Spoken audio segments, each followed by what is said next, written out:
Hello everyone, welcome to GTI classes. आज की video में हम डिस्कस करेंगे केमिस्ट्री का एक टॉपिक जिसका नाम है Bohr's model of an atom. तो स्टार्ट करते हैं हमारी आज की video. According to Bohr's model of atom, जो एटम है वो तीन तरह के पार्टिकल से मिलके बनता है, इलेक्ट्रॉन्स, प्रोटॉन्स एंड न्यूट्रॉन्स। अब इलेक्ट्रॉन्स पे क्या चार्ज होता है? नेगेटिव चार्ज प्रेजेंट होता है। प्रोटॉन्स पे क्या चार्ज होगा? पॉजिटिव। एंड न्यूट्रॉन्स पे कोई भी चार्ज नहीं होता है। न्यूट्रॉन्स पर चार्ज नहीं होता है, इसको हम उसको बोलते हैं न्यूट्रल।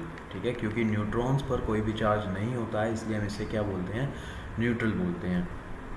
अब एटम के सेंट्रल बॉडी जो होता है उसको हम बोलते हैं न्यूक्लियस। जो एटम के सेंटर में प्रेजेंट होता है उसको हम क्या बोलते हैं? न्यूक्लियस बोलते हैं। और न्यूक्लियस के अंदर दो तरह के पार्टिकल प्रेजेंट होते हैं। First one is protons and second one is neutrons. अब क्योंकि प्रोटॉन्स पर पॉजिटिव चार्ज है और न्यूट्रॉन्स पर कोई भी चार्ज नहीं है, तो ओवरऑल चार्ज जो होता है वो न्यूक्लियस का वो क्या रहता है? पॉजिटिव रहता है। क्योंकि प्रोटॉन पे पॉजिटिव है, न्यूट्रॉन्स पे कोई चार्ज है नहीं, तो ओवरऑल चार्ज क्या बन जाएगा न्यूक्लियस के अंदर का? वो पॉजिटिव बन जाता है। और जो इलेक्ट्रॉन्स हैं वो मूव करते हैं अराउंड द न्यूक्लियस। जो इलेक्ट्रॉन्स होंगे वो न्यूक्लियस के अराउंड मूव करते हैं कुछ ऑर्बिट्स में। ऑर्बिट्स के बारे में नेक्स्ट स्लाइड में हम लोग पढ़ेंगे। ठीक है, तो यहाँ पर ये पॉइंट मैं आपको बता चुका हूँ कि न्यूक्लियस इज पॉजिटिवली चार्ज्ड। ठीक है, और एक चीज़ और यहाँ पे मैं आपको बता देता हूँ कि जो नंबर ऑफ इलेक्ट्रॉन्स होते हैं it is equal to the number of protons. मतलब जो नंबर ऑफ नेगेटिव चार्ज होता है वो नंबर ऑफ पॉजिटिव चार्ज के इक्वल होगा, जिसकी वजह से जो एटम होता है वो क्या होता है? It is electrically neutral. एक एटम क्या बनेगा? उसकी वजह से इलेक्ट्रिकली न्यूट्रल हो जाएगा। जो इलेक्ट्रॉन्स हैं वो मूव करते हैं around the nucleus fixed circular path में, और उन्हें हम बोलते हैं एनर्जी लेवल्स, शेल्स या फिर ऑर्बिट्स। अब हर शेल की एक अपनी कैपेसिटी होती है इलेक्ट्रॉन्स को होल्ड करने की। शेल्स जो होते हैं उनको हम दो तरीके से रिप्रेजेंट करते हैं। या तो हम उनको अल्फ़ाबेट से रिप्रेजेंट कर सकते हैं, जैसे फर्स्ट शेल है तो K लिख दिया, सेकंड है तो L लिख दिया, और थर्ड है तो M लिख दिया। ऐसे ही इसको नंबर से भी हम रिप्रेजेंट कर सकते हैं, फर्स्ट, सेकंड एंड थर्ड। अब जो हर एनर्जी लेवल है या हर एनर्जी शेल है, इनकी एक कैपेसिटी होती है इलेक्ट्रॉन्स को होल्ड करने की, जो कि एक नंबर से दी जाती है 2n²। यहाँ पर n क्या है? n रिप्रेजेंट करता है नंबर ऑफ शेल्स। अगर जो शेल है हमारा फर्स्ट है तो हम n की जगह पर 1 पुट करेंगे। 1 का स्क्वायर 1 होता है, 1 × 2 क्या हो जाएगा? 2। इसका मतलब जो पहला शेल है उसके अंदर मैक्सिमम कितने इलेक्ट्रॉन्स आ सकते हैं? 2 इलेक्ट्रॉन्स आ सकते हैं। ऐसे ही अगर सेकेंड शेल की बात करें तो n की वैल्यू क्या पुट कर देंगे हम? 2। 2 का स्क्वायर क्या होता है? 4, एंड 4 × 2 कितना हो जाएगा? 8। ऐसे ही अगर थर्ड शेल है तो उसको हम क्या करेंगे? n की जगह 3 पुट कर देंगे। 3 का स्क्वायर होता है 9, एंड 9 × 2 कितना होता है? 18। इसका मतलब जो थर्ड शेल है उसके अंदर मैक्सिमम कितने इलेक्ट्रॉन्स आ सकते हैं? 18 आ सकते हैं। अगर फोर्थ शेल है तो n की जगह हम पुट कर देंगे 4। 4 का स्क्वायर 16 होता है, 16 × 2 32। तो इस तरह से अरेंजमेंट होती है इलेक्ट्रॉन्स की अलग अलग शेल्स के अंदर। अब यहाँ पर आप देख सकते हो कि जो थर्ड शेल है वो कितने इलेक्ट्रॉन्स होल्ड कर सकता है? 18। बट एक्चुअल प्रैक्टिस में वो कितने इलेक्ट्रॉन्स को होल्ड करेगा? वो सिर्फ 8 इलेक्ट्रॉन्स को ही होल्ड करेगा। इसका रीज़न ये है कि जो 8 इलेक्ट्रॉन्स अगर आउटर मोस्ट शेल में होते हैं तो वो एटम जो होता है वो स्टेबल होता है। तो इसलिए वो स्टेबिलिटी को अचीव करने के लिए ही जो थर्ड शेल है वो 18 इलेक्ट्रॉन्स को ना होल्ड करके सिर्फ 8 इलेक्ट्रॉन्स को ही अपने पास होल्ड करता है। ठीक है, तो इसके बाद एक पॉइंट और है कि जो एनर्जी शेल्स न्यूक्लियस के बिल्कुल पास में हैं उनकी एनर्जी होती है मिनिमम। और जैसे ही एनर्जी शेल्स की जो है डिस्टेंस बढ़ता जाएगा न्यूक्लियस से, तो एनर्जी जो है उनकी वो बढ़ती जाएगी। फॉर एग्जांपल यहाँ पर जो M शेल है वो न्यूक्लियस से बहुत ज़्यादा दूर है, तो M की जो एनर्जी है वो ज़्यादा है as compare to the L shell, और L की जो एनर्जी है it is greater than K shell. Okay, तो M शेल की जो एनर्जी है वो L से ज़्यादा होगी, और L शेल की जो एनर्जी है वो K शेल से ज़्यादा होगी, क्योंकि न्यूक्लियस से जैसे जैसे हम दूर जाएंगे एनर्जी जो है शेल्स की वो इंक्रीज़ होती रहती है। स्क्रीन पर आपको जो विजिबल है ये इमेज है, अभी मैंने आपको इसके बारे में बताया भी था कि ये आपका जो सेंटर बॉडी होता है न्यूक्लियस होता है, फिर आपके जो शेल्स हैं 1 2 3 4, या इसको KLMN भी आप बोल सकते हैं। इसके बारे में हम ऑलरेडी डिस्कस कर चुके हैं। नेक्स्ट है हमारा टॉपिक एटॉमिक नंबर। तो एटॉमिक नंबर क्या होता है? किसी भी एटम में नंबर ऑफ प्रोटॉन्स कितने प्रेजेंट हैं उसको हम बोलते हैं एटॉमिक नंबर। इसको हम रिप्रेजेंट करते हैं लेटर Z से।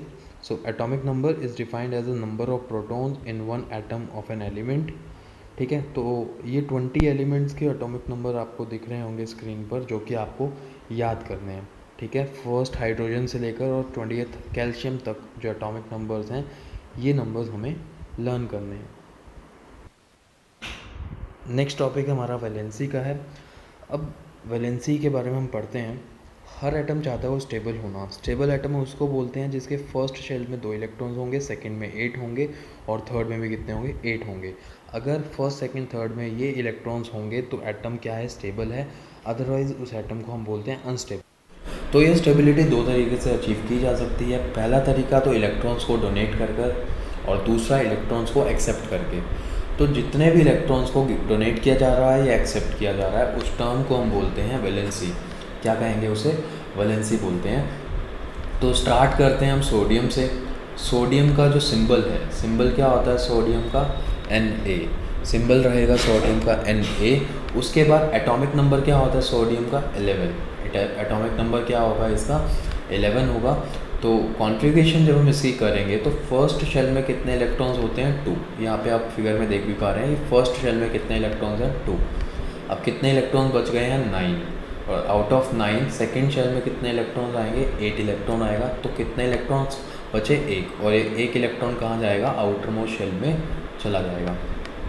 बट स्टेबिलिटी अचीव करने के लिए थर्ड शेल में कितने इलेक्ट्रॉन्स होने चाहिए, 8 इलेक्ट्रॉन्स होने चाहिए। बट यहाँ पर तो कितने हैं, 1 है सिर्फ। तो ये दो तरीके से स्टेबिलिटी कर सकता है अचीव। या तो ये 1 डोनेट कर दे, अगर ये 1 डोनेट कर देगा, ठीक है, अगर 1 जो है किसी को डोनेट कर देता है तो क्या हो जाएगी कॉन्फ़िगरेशन, 2 and 8। मतलब सेकेंड शेल में 8 इलेक्ट्रॉन चाहिए थे, 8 हो भी गए हैं। इस तरीके से कर सकता है, ठीक है। या फिर क्या कर सकता है, ये 7 एक्सेप्ट कर सकता है।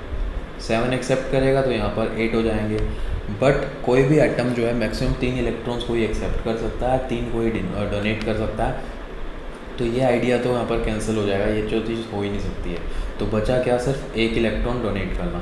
अब क्योंकि 1 इलेक्ट्रॉन डोनेट किया जा रहा है तो यहाँ पर वैलेंसी क्या हो जाएगी, 1।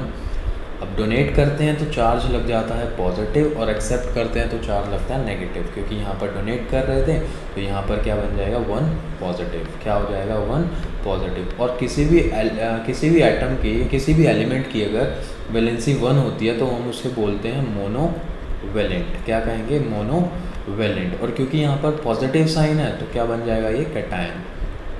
तो सोडियम कैसी वैलेंसी शो करता है, ये मोनोवैलेंट कैटायन है। सोडियम 1 वैलेंसी शो कर रहा है, इसलिए हम इसको क्या बोलते हैं, मोनोवैलेंट कैटायन बोलते हैं। नेक्स्ट एग्जांपल है हमारे पास मैग्नीशियम का। मैग्नीशियम का सिंबल क्या होगा, Mg। और इसका एटॉमिक नंबर क्या होता है, 12। अगेन फर्स्ट शेल में कितने इलेक्ट्रॉन्स आएंगे, 2। यहाँ पर आप डायग्राम में देख सकते हैं कितने रह गए, 10। और सेकंड में कितने आएंगे, 8, क्योंकि 8 ही होल्ड हो सकते हैं। तो यहाँ पर आप डायग्राम में देख सकते हो सेकंड में कितने इलेक्ट्रॉन्स हैं, 8। अब कितने इलेक्ट्रॉन्स बच गए हैं, सिर्फ 2 बचे हैं, जो कि आउटर मोस्ट शेल में जो है वो अरेंज किए जाएंगे। अब देखो यहाँ पर स्टेबिलिटी अचीव दो तरीके से फिर से हो सकती है। या तो 2 को डोनेट कर दे, या फिर 6 एक्सेप्ट कर लें। बट मैंने अभी आपको बताया था मैक्सिमम कितने डोनेट या एक्सेप्ट हो सकते हैं, सिर्फ 3। तो ये तो चीज़ नहीं हो सकती है। तो 2 डोनेट करेंगे, 2 डोनेट किए तो पॉजिटिव चार्ज लग गया, तो वैलेंसी क्या हो जाएगी इसकी, 2 पॉजिटिव। और अगर किसी की वैलेंसी 2 होती है तो उसको हम बोलते हैं डाइवैलेंट। क्या बोलेंगे, डाइवैलेंट। और क्योंकि पॉजिटिव है तो क्या इस पे लिख देंगे, cation, divalent cation. Next example है एल्यूमिनियम का। एल्यूमिनियम का जो सिंबल होता है वो होगा Al। एल्यूमिनियम का जो एटॉमिक नंबर होता है इट इज़ 13। इलेक्ट्रॉनिक कॉन्फ़िगरेशन अगर हम इसकी करते हैं तो फर्स्ट शेल में 2 इलेक्ट्रॉन्स आते हैं, सेकंड में कितने आ जाएंगे, 8। और कितने बच गए हैं, 3। तो लास्ट शेल में कितने इलेक्ट्रॉन्स आएंगे, 3 इलेक्ट्रॉन्स आएंगे। यहाँ पर आप देख सकते हो कि आउटर मोस्ट शेल में 3 इलेक्ट्रॉन्स हैं। अगेन या तो 3 डोनेट करेंगे या यहाँ पर 5 एक्सेप्ट करेंगे। बट ये तो 5 तो है, 3 से बड़ा नंबर हो गया, तो ये तो चीज़ फॉलो नहीं हो सकती है। तो बचा क्या, सिर्फ डोनेट करने का कॉन्सेप्ट। कितने डोनेट किए, 3। और डोनेट करने के लिए साइन क्या लग जाएगा, पॉजिटिव। अगर किसी की वैलेंसी 3 होगी तो हम उसे बोलते हैं ट्राइवैलेंट। क्या कहेंगे उसे, ट्राइवैलेंट। और क्योंकि यहाँ पर पॉजिटिव चार्ज है तो क्या लग जाएगा, कैटायन लग जाएगा। तो तीन तरह के मैंने आपको बताए हैं, मोनोवेलेंट जिसकी वैलेंसी होती है 1, डाईवेलेंट जिसकी वैलेंसी होती है 2 एंड ट्राईवेलेंट जिसकी वैलेंसी होगी 3। नेक्स्ट है क्लोरीन। क्लोरीन का सिंबल होता है Cl। क्लोरीन का एटॉमिक नंबर कितना होगा 17। क्लोरीन की अगर हम कॉन्फ़िगरेशन करते हैं तो फर्स्ट शेल में 2 इलेक्ट्रॉन्स आएंगे, सेकंड में 8, कितने हो गए ये 10, टोटल कितने थे 17, तो बचे कितने हैं 7। अब लास्ट इलेक्ट्रॉन में वैसे कितने इलेक्ट्रॉन्स आ सकते हैं 8 इलेक्ट्रॉन्स आ सकते हैं, बट यहाँ पर क्योंकि बचे ही 7 हैं तो आउटर मोस्ट शेल में कितने इलेक्ट्रॉन्स लगा देंगे हम 7 इलेक्ट्रॉन्स लगा देंगे। अब इसको अगर स्टेबल बनना है या तो ये एक एक्सेप्ट कर ले ताकि यहाँ पर 8 हो जाए, या फिर 7 के साथ क्या कर दे डोनेट कर दे। अब ये जो है ये तो करना पॉसिबल है नहीं क्योंकि मैक्सिमम 3 ही कर सकते हैं डोनेट या एक्सेप्ट। तो यहाँ पर क्या होगा ये 1 एक्सेप्ट करेगा, 1 एक्सेप्ट करेगा, क्योंकि 1 एक्सेप्ट कर रहा है तो इसकी वैलेंसी क्या हो जाएगी 1। एक्सेप्ट करने के लिए साइन क्या लग जाएगा यहाँ पे नेगेटिव लग जाएगा। तो अगर किसी की वैलेंसी 1 होती है उसे हम क्या बोलते हैं, हम बोलते हैं मोनोवेलेंट बोलते हैं। और नेगेटिव साइन के लिए क्या यूज़ करेंगे यहाँ पर एनायन, तो क्या बन जाएगा ये मोनोवेलेंट एनायन। नेक्स्ट है ऑक्सीजन। ऑक्सीजन का जो सिंबल होता है वो रहेगा O। ऑक्सीजन का जो एटॉमिक नंबर होता है वो कितना रहेगा 8। अगर इसी कॉन्फ़िगरेशन करें फर्स्ट शेल में 2 इलेक्ट्रॉन्स आएंगे, सेकंड में 6 इलेक्ट्रॉन्स आएंगे, ठीक है। अब इसको स्टेबल करने के लिए क्या करना पड़ेगा, या तो 2 एक्सेप्ट करना पड़ेगा या 6 डोनेट करने पड़ेंगे। ये हम कर नहीं सकते क्योंकि 3 से बड़ा नंबर हो गया, तो करना क्या होगा 2 एक्सेप्ट करने होंगे।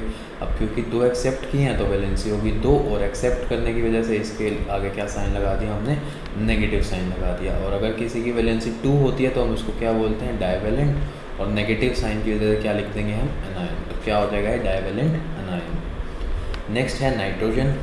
नाइट्रोजन का सिंबल होता है N। इसका एटॉमिक नंबर जो है वो रहेगा 7।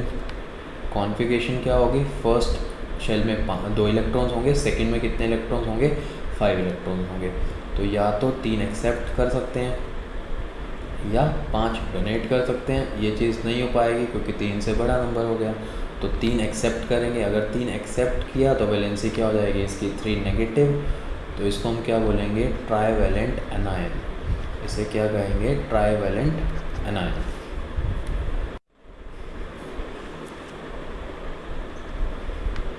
नेक्स्ट है पोटेशियम। पोटेशियम का सिंबल रहता है K।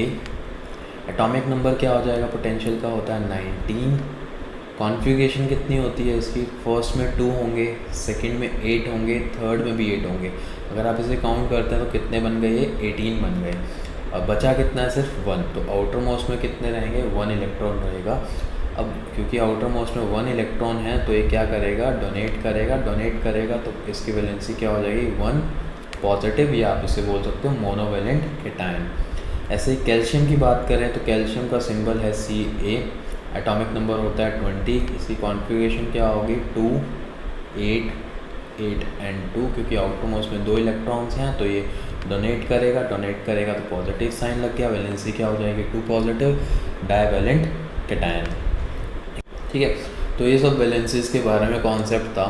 आप इजीली एक चीज़ और याद रख सकते हैं कि अगर किसी भी एलिमेंट के आउटर मोस्ट शेल में 1, 2 या फिर 3 इलेक्ट्रॉन्स होते हैं वो क्या करता है डोनेट करता है। वो क्या करेगा डोनेट करेगा इलेक्ट्रॉन्स को। अगर लास्ट में 5, 6 या फिर 7 इलेक्ट्रॉन्स हैं तो वो क्या करेगा एक्सेप्ट करेगा। क्या करेगा एक्सेप्ट करेगा। अब यहाँ पर 2 नंबर्स मिसिंग है 4 एंड 8। 4 एंड 8 मिसिंग है तो इसके बारे में आपको थोड़ा सा बता देता हूँ कि अगर किसी एलिमेंट के आउटर मोस्ट शेल में 4 इलेक्ट्रॉन्स हैं तो ना एक्सेप्ट कर पाएगा ना ही डोनेट कर पाएगा, वो मतलब ये आयोनिक बॉन्ड फॉर्मेशन करेगा ही नहीं। ऐसे एलिमेंट जिनके आउटर मोस्ट शेल में 4 इलेक्ट्रॉन्स होते हैं वो इलेक्ट्रॉन्स को शेयर करते हैं, ठीक है, शेयर करते हैं। और जो बॉन्ड शेयरिंग ऑफ इलेक्ट्रॉन से बनते हैं उन्हें हम बोलते हैं कोवेलेंट बॉन्ड। एग्जांपल है इसका कार्बन या फिर सिलिकॉन। इसके बारे में हम आगे लेक्चर्स में डिस्कस करेंगे जब हमारे पास ऐसा टॉपिक आएगा। तो अब दूसरा नंबर यहाँ पर क्या बचा है 8। अब अगर किसी एलिमेंट के आउटर मोस्ट शेल में 8 इलेक्ट्रॉन्स हैं तो वो स्टेबल है, पहले से ही स्टेबल है, उसको स्टेबिलिटी एक्वायर करने की ज़रूरत है ही नहीं। तो अगर कोई पहले से ही स्टेबल होंगे ऐसे एलिमेंट्स को हम बोलते हैं नोबल एलिमेंट्स। तो अब क्योंकि हम सब कुछ पढ़ चुके हैं एलिमेंट्स के बारे में, एटॉमिक नंबर के बारे में, उनकी कॉन्फ़िगरेशन और वैलेंसी के बारे में, तो ये आपके पास एक टेबल है जो आपको स्क्रीन पर शो हो रही है। इसमें आपके एलिमेंट्स के नाम हैं, एटॉमिक नंबर हैं, उनकी कॉन्फ़िगरेशन है और उनकी वैलेंसी है। यहाँ पर अगर आप देखें सेकंड एलिमेंट जो है हीलियम, इसकी वैलेंसी आपको 0 शो हो रही है। ऐसा क्यों? क्योंकि हीलियम का एटॉमिक नंबर कितना है? 2, तो इसकी कॉन्फ़िगरेशन क्या होगी? ओनली 2। तो फर्स्ट शेल में 2 ही इलेक्ट्रॉन्स हैं और स्टेबिलिटी रूल के अकॉर्डिंग फर्स्ट शेल में होने भी कितने चाहिए? 2 ही होने चाहिए। तो ये पहले से ही क्या है? स्टेबल है, तो इसको ना तो एक्सेप्ट करने की ज़रूरत है, ना ही इसको डोनेट करने की ज़रूरत है, इसलिए इसकी जो वैलेंसी रहेगी वो 0 रहेगी। ऐसे ही मैंने लास्ट स्लाइड में आपको आर्गन के बारे में बताया था। आर्गन का एटॉमिक नंबर 18 होता है, इसकी कॉन्फ़िगरेशन क्या है? 288। आउटर मोस्ट शेल में कितने इलेक्ट्रॉन्स होने चाहिए? 8 होने चाहिए, और यहाँ पर हैं भी कितने? 8। तो ये पहले से ही स्टेबल है, इसलिए इसकी वैलेंसी क्या हो जाएगी? 0 हो जाएगी। कार्बन के बारे में मैंने आपको बताया था कि ये कोवेलेंट बॉन्ड बनाता है, शेयरिंग से बनाता है, इसलिए इसके आउटर मोस्ट शेल में क्योंकि 4 इलेक्ट्रॉन्स हैं तो इसकी वैलेंसी भी क्या होगी? 4। और अगर किसी की वैलेंसी 4 होती है उसे हम क्या बोलते हैं? टेट्रा वैलेंट बोलते हैं। सेम एज कार्बन, सिलिकॉन की भी जो वैलेंसी है, सिलिकॉन की भी वैलेंसी 4 होती है, उसको हम क्या बोलेंगे? इसलिए टेट्रा वैलेंट ही बोलते हैं। तो ये लेक्चर था हमारा बोहर मॉडल ऑफ एटम के बारे में।